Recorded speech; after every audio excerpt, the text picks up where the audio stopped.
নমস্কার, দেখছেন কলকাতা টিভি। আপনাদের সঙ্গে রয়েছে আমি অভিক। শুরু করছি সংবাদ সারাদিন। এই মুহূর্তে যে খবরে নজর রাখবো, বিহার বিধানসভায় রেকর্ড ভোট। মহিলা ভোটারদের ঢালাও উপস্থিতি, পুরুষ ভোটারদের তুলনায় ভোটদান 10% বেশি। নীতিশ কুমার সরকারের সমর্থনে নয়, বিহারে বদল চাইছেন সাধারণ মানুষ। বিহার নির্বাচন নিয়ে এমনটাই বললেন তেজস্বী যাদব। তিনি এই কথা জানিয়েছেন বিহার নির্বাচন নিয়েই, যেখানে গতকালই বিহারে 2 দফায় নির্বাচন শেষ হয়ে গিয়েছে। আর সেই নির্বাচন প্রসঙ্গেই এবার তেজস্বী যাদব তিনি বললেন, বিহার বিধানসভাতে রেকর্ড ভোট পড়েছে। মহিলা ভোটারদের ঢালাও উপস্থিতি, পুরুষ ভোটারদের তুলনায় ভোটদান 10% বেশি। নীতিশ কুমার সরকারের সমর্থনে নয়, বরং বিহারে বদল চাইছেন সাধারণ মানুষ, এমনটাই কিন্তু বলেছেন তেজস্বী যাদব। আপনাদেরকে এই মুহূর্তের বড় খবর দিচ্ছি, যেখানে তেজস্বী যাদব তিনি এই কথা বলেছেন। আরজেডি নেতা তেজস্বী যাদব তিনি ঠিক কি বলেছেন এই বিহারের নির্বাচনের প্রসঙ্গে শুনব। अब 2020 की अगर तुलना की जाए इस बार, तो 72 लाख लोगों ने ज्यादा मतदान किया है। 72 लाख मतलब इट्स अ ह्यूज नंबर, बड़ा ये आंकड़ा है। अगर 72 लाख को अगर हम 243 विधानसभा में बांटे तो 29,500 के आसपास हर विधानसभा में वोट जो है वो पड़े हैं। यानी ये वोट कोई नीतीश जी को बचाने के लिए नहीं पड़े भैया, ये सरकार को बदलने के लिए, वोट फॉर चेंज के लिए वोट पड़े हैं। আপনারা শুনলেন মহাগঠবন্ধনের মুখ্যমন্ত্রীর মুখ, তেজস্বী যাদব আরজেডি নেতা। তিনি এই বিহারের ভোট প্রসঙ্গে যেমনটা বলেছেন, যে আমরা দেখেছি যে এই বিহারে যেখানে প্রথম দফাতে ভোটদানের হার ছিল 64.66% এবং গতকাল অর্থাৎ মঙ্গলবার দ্বিতীয় দফা, শেষ দফার যে নির্বাচন ছিল তাতে 67.14% ভোট পড়েছিল। এবং সেই ভোট প্রসঙ্গেই তেজস্বী যাদব আরজেডি নেতা তিনি এই কথাই বলছেন যে নীতিশ কুমার সরকারের সমর্থনে নয়, বরং বিহারে এই মুহূর্তে বদল চাইছেন সাধারণ মানুষ। আর যার কারণেই এত বিপুল পরিমাণে ভোট দিয়েছেন সেখানকার ভোটাররা।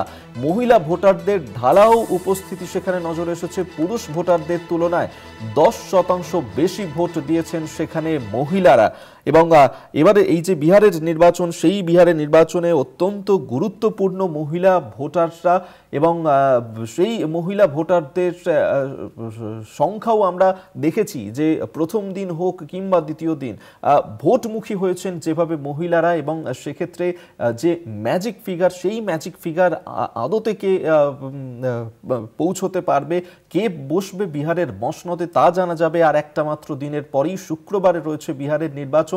আর সেই নির্বাচন প্রসঙ্গেই এবার আরজেডি নেতা তেজস্বী যাদব তিনি বলেছেন যে নীতিশ কুমার সরকারের সমর্থনে নয়, বরং বিহারে বদল চাইছেন সাধারণ মানুষ।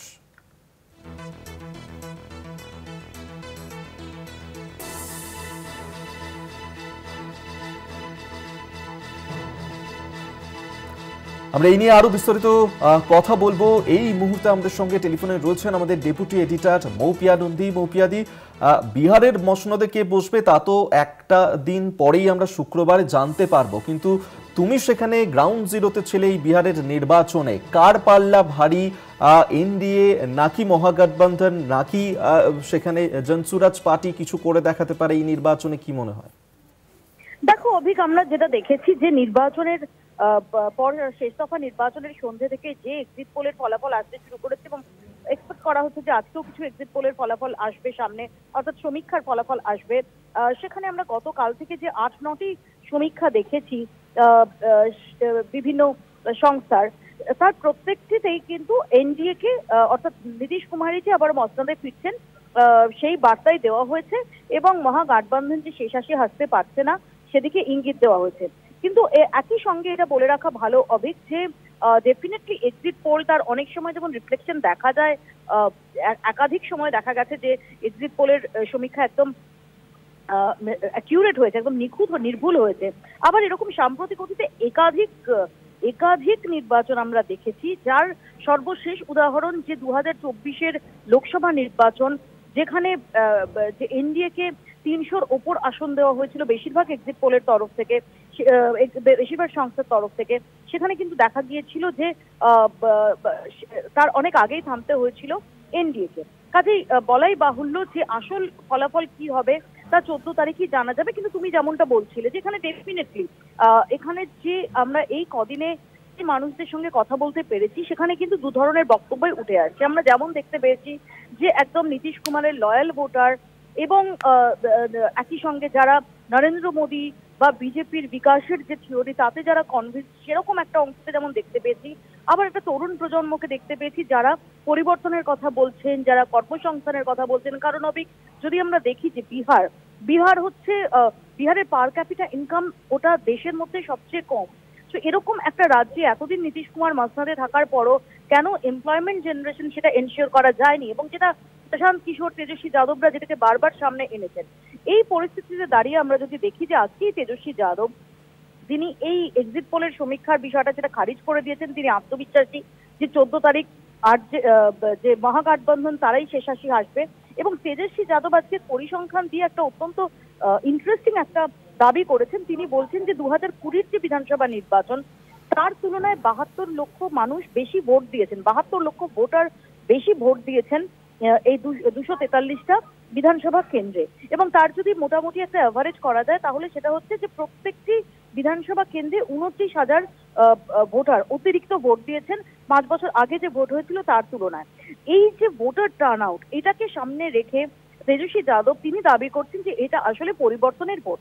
এখানে তোমায় বলে রাখি অভিক, যে ভোটার টার্ন আউট যখনই খুব আনএক্সপেক্টেড ভোটার টার্ন আউট হয়, যখনই খুব চমকপ্রদ ভোটার টার্ন আউট হয়, তখন মোর অর লেস একটা প্যাটার্ন লক্ষ্য করা গেছে যে সেটা অ্যান্টি ইনকামবেন্সি, অর্থাৎ সেখানে প্রতিষ্ঠান বিরোধী একটা হাওয়া সেখানে দেখা যায়। সেটা বিভিন্ন সময় দেখা গেছে, বিভিন্ন রাজ্যে দেখা গেছে যে যখন ব্যাপক হারে মানুষ তারা ভোটের দিন ভোটের লাইনে দাঁড়াচ্ছেন, তখন অনেক সময় সেটা প্রতিষ্ঠান বিরোধী হাওয়ার একটা রিফ্লেকশন বলে ধরা হয় বেশিরভাগ ক্ষেত্রে। কাজে সাধারণভাবে যদি ধরা হয় তাহলে এই যে ভোটার টার্ন আউট, সেখানে এই থিওরিটা সেটা অত্যন্ত এই মুহূর্তে আলোচনা অবশ্যই হচ্ছে।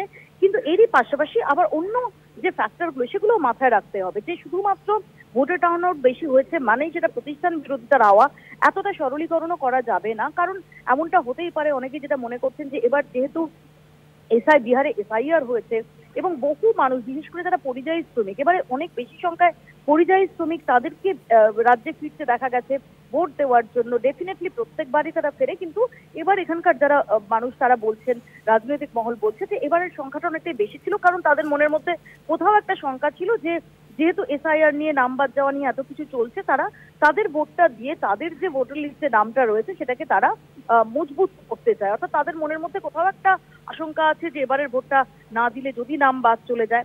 এর পাশাপাশি যদি মহিলাদের ভোটের পার্সেন্টেজ দেখি, যে পুরুষদের তুলনায় মহিলাদের ভোটদানের যে হার সেটা হিউজ। মানে মহিলারা প্রায় 10%-এর কাছাকাছি তারা অতিরিক্ত ভোট দিয়েছেন পুরুষদের থেকে। এটা কিন্তু অত্যন্ত তাৎপর্যপূর্ণ, তোমায় মাথায় রাখতে হবে। কারণ যেটাকে এনডিএর তরফ থেকে এটাকে ইন্টারপ্রেট করা হচ্ছে যে নীতিশ কুমারের যে মহিলাদের উন্নয়নের প্রতি, মহিলাদের প্রাপ্যর প্রতি নজর এবং সেই অনুযায়ী যে সমস্ত প্রকল্প, সেই সমস্ত প্রকল্পের পক্ষে দাঁড়িয়েই মহিলারা তারা নীতিশ কুমার তার পক্ষে এসেই তারা ভোট দিচ্ছেন, এবং যে কারণে বিপুল সংখ্যায় মহিলারা তারা নেমেছেন নীতিশ কুমারের গদি সেটাকে অক্ষত রাখতে। আবার একই সঙ্গে আমরা দেখেছি যে আগাগোড়া তেজস্বী যাদব তিনি যে প্রচারটা করেছেন সেই প্রচারেও কিন্তু একদম ফোরফ্রন্টে ছিল মহিলাদের ইস্যু এবং তরুণদের ইস্যু। সেক্ষেত্রে দাঁড়িয়ে আরেকটা ভিন্ন মত উঠে আসছে যে মহিলারা তারা কোথাও এই যে জাতপাতের ইকুয়েশন, বিহারের যে জাতপাতের ইকুয়েশন, সেই জাতপাতের ইকুয়েশন এখনো পর্যন্ত অবশ্যম্ভাবী। বিহারে পলিটিক্স এখনো জাতপাতের ইকুয়েশন সেখানে একটা গুরুত্বপূর্ণ ভূমিকা পালন করে। প্রশ্ন উঠছে যে মহিলাদের যে ভোটটা, সে মহিলাদের ভোট, মহিলাদের অধিকার, মহিলাদের ক্ষমতায়ন, মহিলাদের সুরক্ষা, মহিলাদের কথা মাথায় রেখে যে সমস্ত প্রকল্প, তার ওপর দাঁড়িয়ে মহিলারা ভোট দিতে যদি নামেন এবং জাতপাতের ইকুয়েশনকে বাইরে রেখে, সেক্ষেত্রে একটা ফ্যাক্টর হতে পারে। আর যদি তা না হয় সেখানে দাঁড়িয়ে অন্য কোনো ফ্যাক্টরও হতে পারে। অর্থাৎ এরকম অনেকগুলো ইফস এন্ড বাটস এর উপর এই মুহূর্তে দাঁড়িয়ে আছে গোটা বিষয়টা। কিন্তু ডেফিনেটলি আমি আবারও বলছি যে এই যে এক্সিট পোলের যে সমীক্ষা, সেই এক্সিট পোলের সমীক্ষা যেমন একটা ইঙ্গিত দেয়, আবার সেই ইঙ্গিত সবসময় অ্যাকিউরেট হবে এমনটা হওয়ার কথা নয়। কাজে এই মুহূর্তে দাঁড়িয়ে দুই শিবিরই তারা তাল ঠুকছেন যে 14 তারিখ শেষ হাসি তারাই হাসবেন। একেবারেই আমাদের নজর থাকবে অবশ্যই এই ফলাফলের দিকে। আপাতত ধন্যবাদ মৌপিয়া দি। আমাদের সঙ্গে টেলিফোনে ছিলেন আমাদের ডেপুটি এডিটর মৌপিয়া নন্দী।